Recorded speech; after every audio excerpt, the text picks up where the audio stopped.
जय श्रीराम.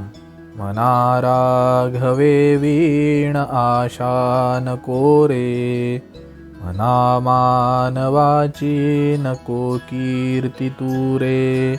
जया वर्णिती वेदशास्त्रे पुराणे, तया वर्णिता सर्व हि श्लाघ्यवाने. या श्लोकात समर्थ आपल्याला सांगतात की हे मना, एका रामा वाचून तू कशाचीही आशा धरू नकोस.